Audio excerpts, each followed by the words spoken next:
and welcome to Left, Right and Centre. I'm Vishnu Shom. On the program tonight, the former Karnataka Chief Minister B.S. Yediyurappa kicks off the Savarkar Rath Yatra in Mysore. Preparing for a pitched fight with the Congress in the state, he says even Indira Gandhi called Veer Savarkar the remarkable son. Over the last few days, there have been clashes between the BJP and the Congress in Karnataka over posters of Savarkar. The Congress says invoking the name of Veer Savarkar, the Hindutva mascot, is to keep the communal pot boiling. Some in the BJP would argue that a Hindu rashtra is inevitable. That's what we're going to be debating and what's happening in Karnataka today. Later on the show, the one and only Vishy Anand on the remarkable performance of the 17-year-old chess genius Pragnananda, who has beaten world number one Magnus Carlsen 3 times this year. The sky is the limit, it seems, for this prodigy. Listen to Vishy Anand in this very special interview that's later on this program. But let me introduce the panelists on the program. Lavanya Balal, spokesperson of the Congress, joins me. Dr. Geeta Bhatt, Professor Mridula Mukherjee and Anwar Manipaddi, spokesperson of the BJP, all with us. Geeta Bhatt, let me come to you first. Do you believe that the bottom line over here is that as far as the Karnataka BJP is concerned, their identity is synonymous at this stage with the identity of Veer Savarkar? Vishnuji, thanks for having me on your show. I think that it is post-independence. Those who were our national heroes. Those who fought the British tooth and nail. When it came to acknowledging them post-independence, it was a very skewed acknowledgement which was given. And this whole controversy where there are sections of people, and especially the Congress party who are my question was not that. I'm just asking, is the identity of the BJP in Karnataka today entirely synonymous with the identity of Veer Savarkar? I'm trying to gauge where the politics of the BJP in Karnataka are going. Well, I think the as far as the politics goes, this is something which, when we talk about someone like Veer Savarkar, it is much above the political positioning that a party can take. Okay. When it comes to those who are national heroes, and there are political parties who are challenging that why is it that Mr. Veer Savarkar is being acknowledged, or rather, people on the 75th anniversary of our independence, why is it that these kind of questions are being raised? Is it not so the that first time questions are being raised than any other I think there is a reading, Geeta-ji, there's a reading of Veer Savarkar which seems to suggest that he's anything but a patriot, and that's something which the RSS of course disagrees with completely, and many, for example in the Congress, would say would say that he's not a patriot at all. So let me, as we start out this debate, bring on Lavanya Balal. Lavanya Balal, Veer Savarkar was a great patriot is what the BJP believes, and that he is somebody who's even above the identity of the BJP. How would you respond? Good evening. So my question right now arises, this is something that I'm mystified about. This is something that's confusing me. There is a Ganesha festival coming up in Karnataka, and BJP is claiming that they will install photographs of Savarkar in all the pandals. Now, what is the connection between Savarkar and Ganesha festival is the first question. And why is a religious platform being used for political purposes by BJP? Is it because they do not have anything in terms of development and other activities to take to people? No, but this is their identity. It seems clear to me, and Geeta ji wasn't direct in her answer, that their identity is that of Veer Savarkar. What is the identity of Veer Savarkar? As somebody who believed in a Hindu rashtra ultimately, and the BJP believes one way or the other that is where India is headed.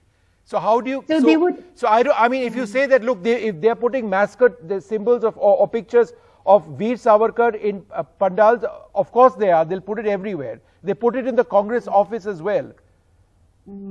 So how do you contest? How do you contest Savarkar, his identity? So, see, we do not want to talk about them putting a poster in Congress office. That No, but is you have their been. chief behavior. That is their chief behavior. We can in turn do the same thing. That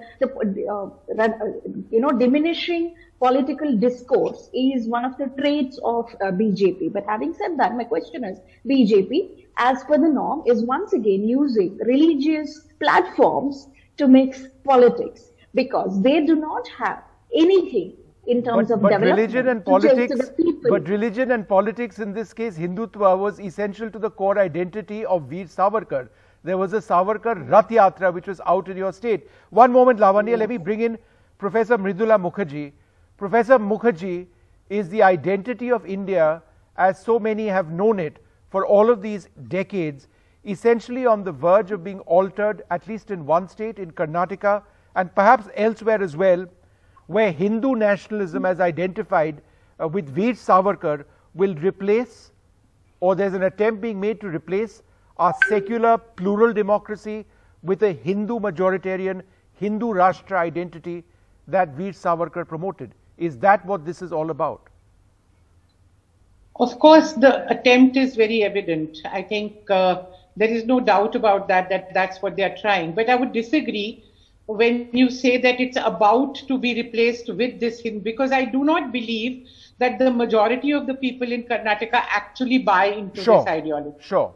Because let us note that in the recent months, there has been tremendous resistance within Karnataka to the imposition of this kind of ideology and this kind of politics, including, as you might know, recently there was a small book brought out by a Dalit intellectual, which has apparently sold some 150,000 copies in no time on the RSS, and telling the true story of the RSS. So people want to know the truth. People don't easily get fooled, and the people of Karnataka are a highly educated, highly sophisticated, very civilized people. They have a long history. They have a long history of religious reform. Their identity of, even as Hindus, is very different. The whole Lingayat movement, for example. So we cannot discount all this. Therefore, I believe it is precisely where resistance is strong that the communal forces become more extreme in order to try to sharpen the polarization. And this is what I think is happening because elections are around the corner. It's very clear it's a political gambit. It has nothing to do with Savarkar, nothing to do with the freedom struggle. It's all about winning the next election. And that's what's so sad. Okay, let me get Geeta ji to respond to that, because that's a specific point. The distortion of our history and misuse of history for contemporary political purposes is so sad, and that too on the 75th anniversary of our independence. All right. Mridula ji, just half a second. Professor Mukherjee made lots of points. Geeta ji, the point being made, and I'd rephrase it somewhat and ask you this question: is there an attempt being made to keep the communal pot boiling in Karnataka by invoking Savarkar at this juncture? Yeah, Vishyji, please give me time. Go ahead, please go ahead. Yes. I first of all, Mohammad Chagla, who was a minister in Nehru's cabinet, in his book Roses in December, had written that I am a Muslim by religion, Hindu by culture, and an Englishman by education. So when you talk about a Hindu nation, this is the consciousness of this nation is a Hindu consciousness. You cannot deny this. We are trying to put it politically, and I am sorry to say that those who we read Savarkar in the entire British Empire, the only revolutionary, twice he was given life transportation. Now, such an individual that is being a Congress representative is saying that they feel that they are ashamed of the fact that the posters of Veer Savarkar are being put, and it was Mr. Siddaramaia's government who had made someone like Mr. Tipu Sultan as the icon of Karnataka. Someone who has been responsible, and it is written historically. I think Mridula ji will agree to at least this fact. She will acknowledge it. It has been historically written by many authors of those times that how he had killed not just Hindus, he had even killed Christians in Western Karnataka, where the population at that time was nearly 80,000, was reduced to 10,000. And in a town called Melkote, people do not, the Iyengars over there, Mandalna Iyengars, they do not celebrate Diwali. Because more than 1,000 of children and men and women, they were butchered by Tipu Sultan. Such a person was tried to be and sold as an icon of Karnataka by the Congress government. No, but ma'am. And when Mr. Veer Savarkar, why is it that Yeah, Professor Mukherjee, half a we second. are acknowledging, you see, Why are we there acknowledging many nationalist Tipu leaders who Sultan contributed when in we their should own be way acknowledging in the national Veer movement, Savarkar and Mr. Veer is what you are Savarkar saying? was also one of them. All right, Why Geeta is ji, it- Professor Mukherjee has a point to make. Go ahead, ma'am. No, I just wanted to say that, we don't have enough time to debate about Tipu versus Savarkar. This whataboutery. We were talking about Savarkar.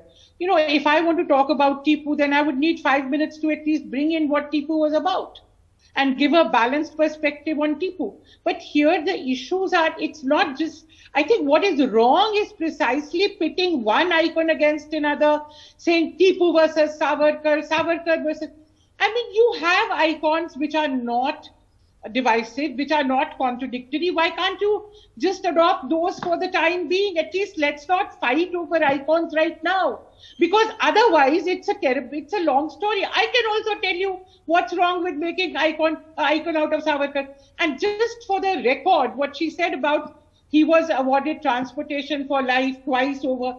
Of course he was, but that doesn't make him the biggest patriot. There were people who were hung. They were not even given transportation for life. Exactly, I'm not saying he was the greatest, but he was one of the greatest. At least that acknowledgement, I think, as a historian, I would request you to give it. But don't do your usual. The only thing BJP does in these programs is shout the other person down. I'm sorry, I'm shouting you down this time. I'm sick and tired of being shouted down.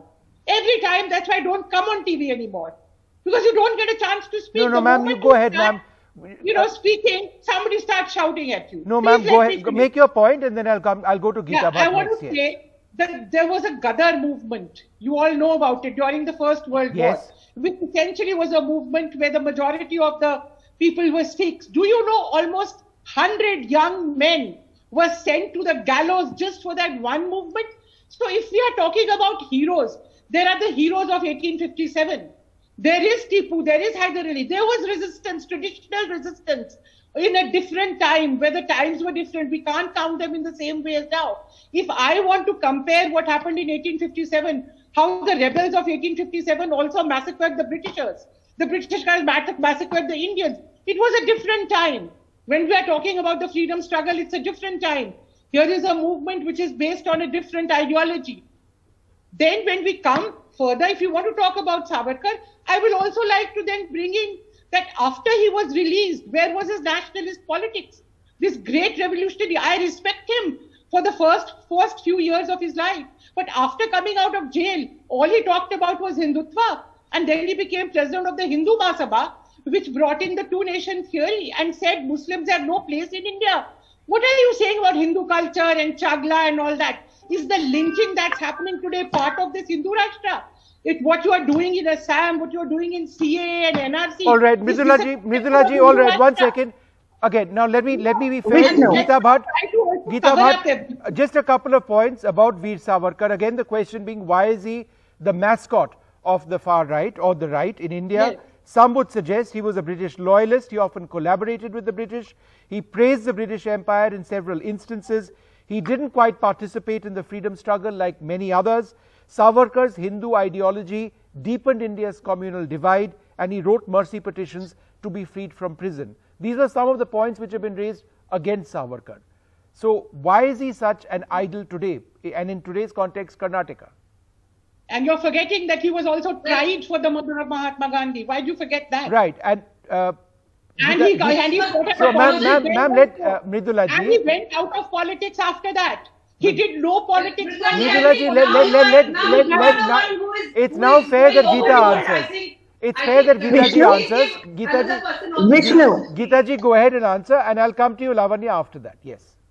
You know, Mr. Shripad Dange, the Communist Party leader, in 1924, he, in the Bolshevik controversy which happened in Kanpur, he had written to the British Empire and had asked mercy and said that, in a letter he had written this. So there are many such people of that time, for one reason or the other, had written such letters. And you see, there are many questions which can be raised with regard to many political leaders. Like, why is it that Subhash Chandra Bose had to, resign from the presidentship of Congress Party in spite of being elected by the various nominees? And instead of that, Jawaharlal Nehru was doing. So there are many, when it comes to pointing fingers, that one can raise many such issues. The point here is that what I was trying to say, Mithulaji, is that it's not no one is saying V. Savarkar is the greatest, but he's one of the greatest freedom fighters of this country, and we need to, just like we give due respect and acknowledgement to others, the same kind of respect can be given to V. Savarkar. All right. And that is what is being, and one cannot understand it, why it is such a politically turbulent issue. Okay, let me just go back to, let me go back. What V. Savarkar has done for Let me country. just go back to, let me just go back to, independence war of 1857. sure, let me just go back to Lavanya for, one last comment on this. The BJP is absolutely clear, and you've heard some of the reasons over there on why Veer Savarkar is somebody who they almost worship in a sense. Where does the Congress actually stand? When you're countering an issue like this, it almost seems that you've been blindsided. You don't really know how to counter what B.S. Yediyurappa had to do today. Vishnu, I would like to reiterate, Congress is not into divisive politics. When they are talking about Savarkar and bringing Savarkar into Karnataka, my question to the BJP is, why not an Alur Venkat Rao, who was responsible for the unification of Karnataka? How is Alur Venkat Rao less than Mr. Savarkar for us in Karnataka? We Kannadigas want to know, aren't there enough freedom fighters in Karnataka? Why do you have to impose someone like Savarkar on the Karnataka state? And also, Som, I would also like to ask people, especially women, Savarkar recommends rape as a political tool. How is it that women adore him? How is it that women agree with that point of stand? It doesn't matter who these women are, but if somebody recommends rape as a political tool, that man can never be an idol for anybody in a civilized society. And I will have to reiterate, he was one of the co-accused of Mahatma Gandhi's murder. Now my question is, why Savarkar? Why not Gandhi? Why don't you want to keep Gandhi's pictures in All the right, handles? just half a second, because I need to wrap this up. Geeta ji, you have a right to respond in 30 seconds, I'm sorry. Why Savarkar? Why not Gandhi? Why aren't you leading your mission in Karnataka with Gandhi? Vishnu ji, Gandhi ji is someone who is very revered and respected across the country. Is there that there are people who are trying to put question mark on him? Prime Minister time and again has on various platforms in India and abroad, praise him. But the point here is that why is it that the Karnataka, when Congress was in power in Karnataka, why they did not, made the local independent fighters and heroes of Karnataka? Why is it that Tipu Sultan was made an icon? Why is it that Mr. Siddaramaiah tried to make Tipu Sultan as the icon? All right, okay. The Congress says that those idols, that Karnataka had its share of leaders who were actually portrayed by the party. Look, one sec.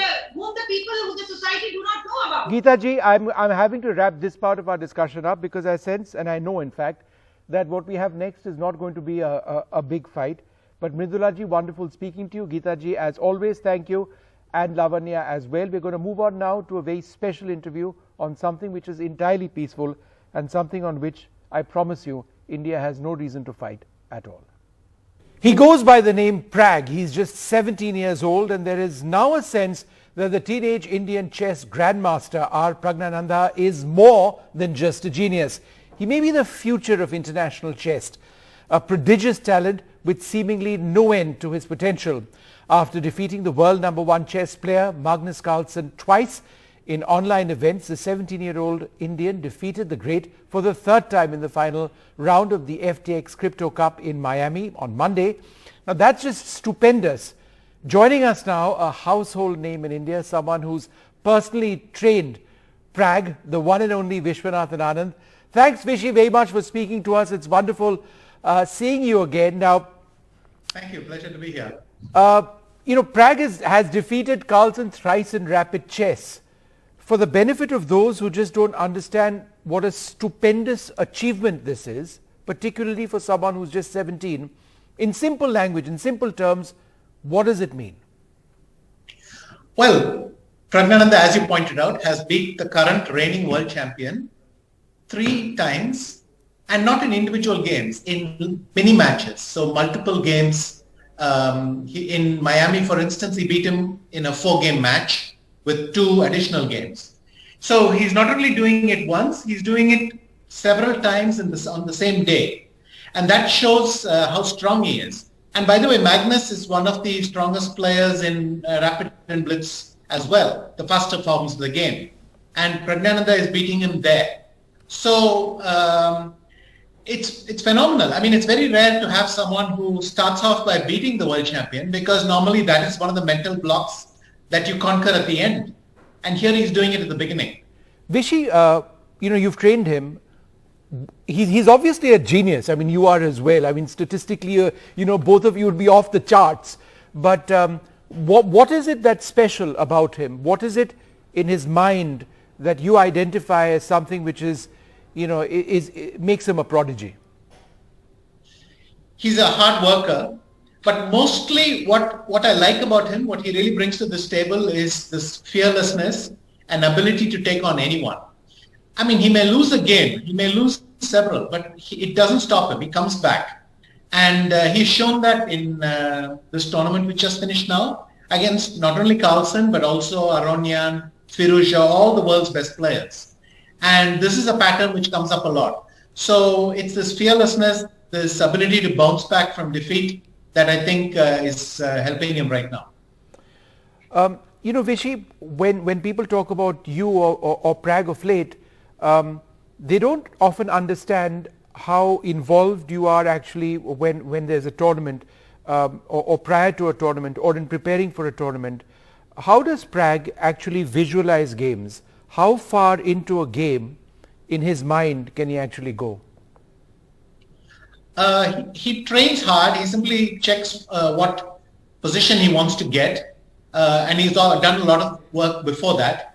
And I think it's just a question of brushing up and relaxing. The most important thing for a player before a game is actually to calm down, to take a deep breath, and because unexpected things will happen. You cannot plan for everything. But the important thing is to say, I'm going to go there and I'm going to face whatever is thrown at me. I'll deal with it and have that confidence. And if he has beaten Carlsen so many times, in the future, he's not going to go into game with Carlsen thinking, oh, I'm never going to beat him. He's going to bring that confidence to the table. So he seems to work excellently in not over-preparing, but at the same time, getting through what he needs to do. Vishy, I must ask you, we are talking about, an incredible child, but at the end of the day, still a child, and you've interacted with him. What kind of person is he? I think that's more important than his chess. He's very fun-loving. He likes to crack jokes and he likes to play the fool a lot. I think it's his way of dealing with tension. Really? And this is quite nice.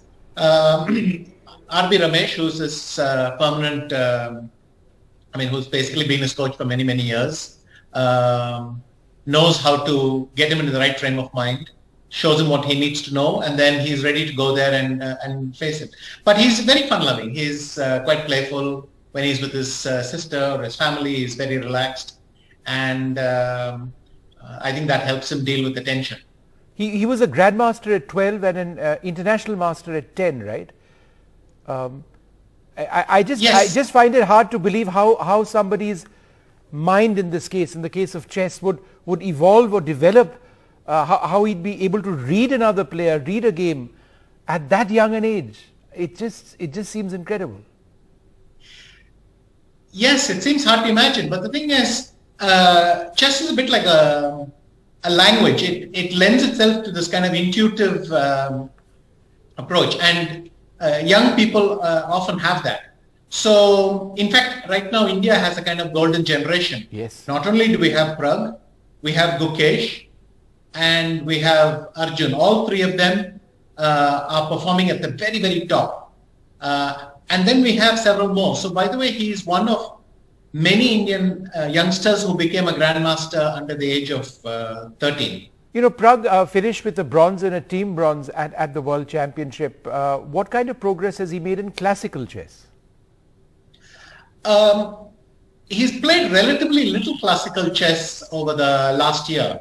So he's just played a few events. And in fact, the opportunities he's got to shine have been in Rapid and Blitz. So these online tour events and so on. And that's where he has really shown. In fact, it's if you look at the official numbers, they won't reflect what he's been doing. Because many of the tournaments he's playing in, like the online tour, are not officially rated. So while they are big events and they get a lot of coverage, and clearly, if he's playing Magnus Carlsen and the other top players, but it will not show always in the rating. Right. But I can tell you that he's just very, very strong. He won a lot of crucial matches. And I always have this feeling, in the end, your ranking will catch up with your strength. Focus on your strength, your ranking will catch up. In the case of, let's say, Gukesh or Arjun, who are also in my academy, their ranking has risen quite a lot. But I'm confident that Prag will make it as well, because you can't play against Magnus on equal terms without being a top player. Vishy, how do you compare him with you at the age of 17? I try to share my experiences with him. I try to tell him, I know what he's going through. I've been in the same situation where I get ready for a game, I get ready for an event, I get ready for something big. I go there. And then what happens to you is the thing you can only learn by experience. So I try to share my experience of that. The unexpected things, the feelings you develop when something is close, when something feels like it's slipping out of your fingers. Those kind of moments are what I try to share with him the most. And prepare him for these clutch moments, in effect. So we look at his games, identify certain patterns that are maybe wrong, and I might come up with some suggestions. But it's hard to correct these things, because in a way your style is it's your signature. It's how you do things. So I try to tinker, but mostly how he plays is how he will play, but he can get stronger at that. All right, Vishwanathan Anand, it's an honor speaking to you, and thank you so much for sharing your words on this up-and-coming star, and indeed all of the other young up-and-coming stars in India. These are great times for us. Thanks very much for speaking to us.